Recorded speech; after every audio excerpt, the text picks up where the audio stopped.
Good evening मेरे प्यारे बच्चों। आज मैं आप लोगों को एक्सप्लेन करूंगी अबाउट मोमेंटम। मोमेंटम ही क्यों चुना मैंने? एक्चुअली मैंने देखा है बच्चों को सेकेंड लॉ कई बार नहीं पता होता है, और अगर पता होता है तो उनको उसमें जो डेफिनेशन होती है the rate of change of momentum is directly proportional to applied unbalanced force. अब ये rate of change of momentum, पहले मोमेंटम तो जान लो, मोमेंटम होता क्या है, यही बच्चों को क्लियर नहीं होता। तो इसीलिए आई हैव डिसाइडेड कि आपको मोमेंटम मैं बताऊं, क्लास 9th में हो चाहे आप क्लास 11th में हो और आपकी फिजिक्स हो, तो दोनों के लिए टॉपिक इंपॉर्टेंट है फाउंडेशन के लिए। तो अगर हम बात करें बेटा मोमेंटम की, तो मोमेंटम जैसे ही आपसे पूछती हूँ तो आपके दिमाग में, अगर आपको पता है तो इतना ही पता होता है, इसका सिंबल स्मॉल p होता है, इसको स्मॉल p से डिनोट करते हैं, और उसका फॉर्मूला होता है मास इनटू वेलोसिटी। ये मास और वेलोसिटी पे डिपेंड करता है, बट एक्चुअली कभी जानने की कोशिश की है कि मोमेंटम होता क्या है? तो चलिए मैं बताती हूँ मोमेंटम होता क्या है।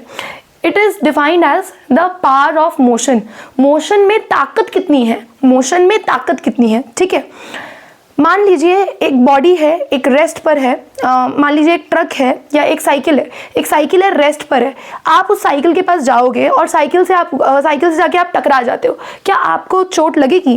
वहीं पर वो साइकिल मूविंग होती, बहुत तेज स्पीड में आ रही होती, मूविंग होती, तब आपको चोट लगती तो फर्क पड़ता। तो वो जो इंजरी होती वो इंजरी अलग होती, और वो इंजरी जब वो स्टेशनरी थी तब इंजरी एज सच कुछ ना होती, ठीक है, ना के बराबर। और यहीं पे कार की बात कर ले, कार आपकी रुकी हुई है और आप कार के पास जाके टकरा जाते हो, खुद से ही जाके टकरा जाते हो, तो कुछ होगा? या फिर कार आपकी मूव करते हुए आ रही है और फिर उसके बाद उसने आपको टक्कर मारी, तो ज़्यादा डेंजरस रहेगा, है ना बच्चों। तो पावर ऑफ मोशन, मोशन में कितना दम है।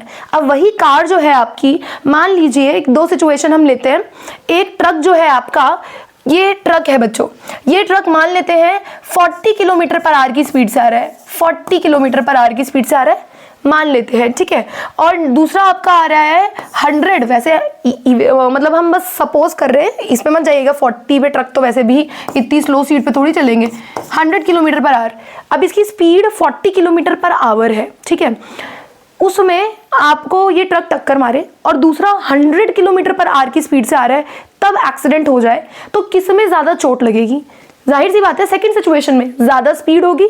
समझ लो एक कार है, चल रही है 20 किलोमीटर पर आवर की स्पीड से, बस शुरू हुई है, बड़े धीरे धीरे में चल रही है, और वहीं वो कार बहुत तेज़ी से आपकी तरफ आती है, तो आपको किसमें एक्सीडेंट जो है आपका एक्सीडेंट हो जाएगा और ज़्यादा इंजरी आएगी जब कार की अच्छी खासी स्पीड है। तो मोमेंटम क्या है? Power of motion. मोशन में कितना दम है।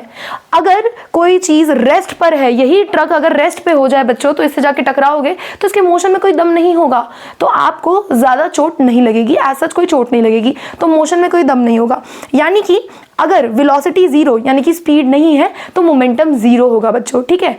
फॉर्मूले से तो सभी जानते हैं, फॉर्मूले के हिसाब से भी समझ सकते हैं, बट हम डेफिनेशन के हिसाब से समझ रहे हैं, ठीक है बच्चों। नेक्स्ट, यहीं पे आपको मान लो एक कार आ रही है 50 किलोमीटर पर आवर की स्पीड से, और एक ट्रक आ रहा है 50 किलोमीटर पर आवर की स्पीड से, सेम स्पीड से आ रहे हैं दोनों।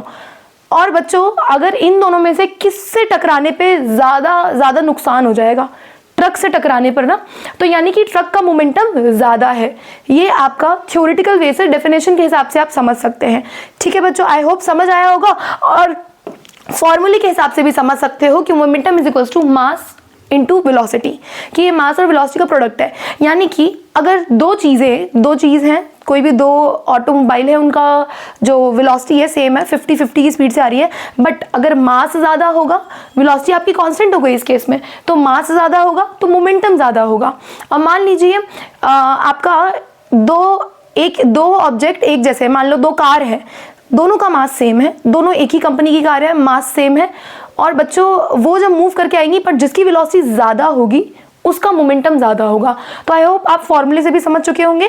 लास्ट, इसकी आपकी एसआई यूनिट क्या होती है, मास की क्या होती है बेटा, आपको रटने की जरूरत नहीं है। मास की क्या होती है, एसआई यूनिट केजी, और वेलोसिटी की क्या होती है, याद करो, velocity is equals to displacement upon time, displacement metre, और टाइम पर सेकेंड, तो kg metre per second is the SI unit of momentum. I hope आप मोमेंटम समझ चुके होंगे बच्चों।